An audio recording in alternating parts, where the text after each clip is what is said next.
Look, FAO is an important place. FAO is the home where issues of food and food production is discussed and policy is made globally. And FAO consists largely of states and governments. But I think it is, over the last number of years, has also become an important space where civil society organizations can take part. And, and our taking part in the processes at FAO also democratizes FAO a lot more and democratizes the debate and the discussion about food production.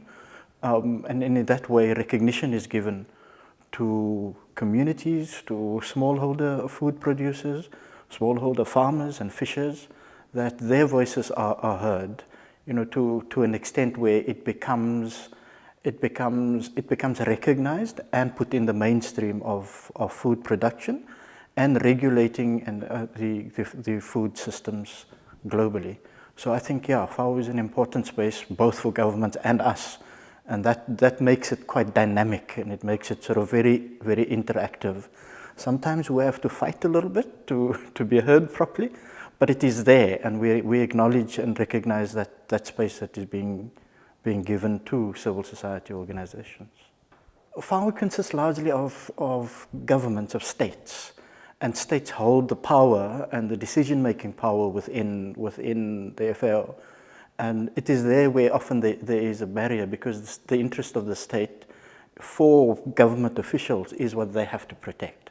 So when we come here as civil society, we often find that door not so open, that we have to push it open. We have to, in a sense, say to governments and to FAO officials that, look, we are critical players and critical role stakeholders and rights holders, that you can't ignore us. So it is a matter of governments accepting that civil society organizations are critical contributors in the food production system. So it is that space that is often the barrier that we have to push quite hard to get open.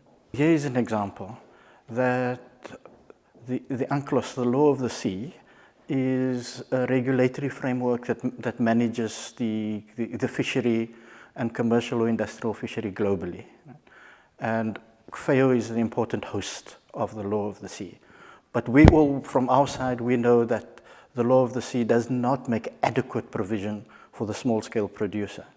So what has happened over the last number of years, I think since about 2010 up until now, or up until last year, that there's been this close engagement between FAO and ourselves as civil society organizations globally, where we could work together to develop the small-scale fishing guidelines, the international guidelines on small-scale fishing. So to the extent where, even though the FAO is the host of the guidelines, we are saying it belongs to us because we were co-producers, conceptually we thought through it with FAO. We contributed what must go into it, and we are now a key role player in implementing or making sure that it is implemented.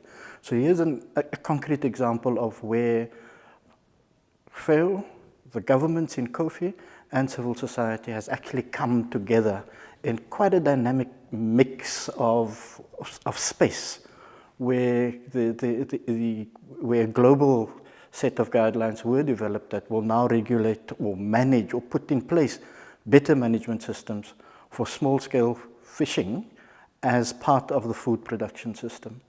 So yeah, that's an important space that we have here.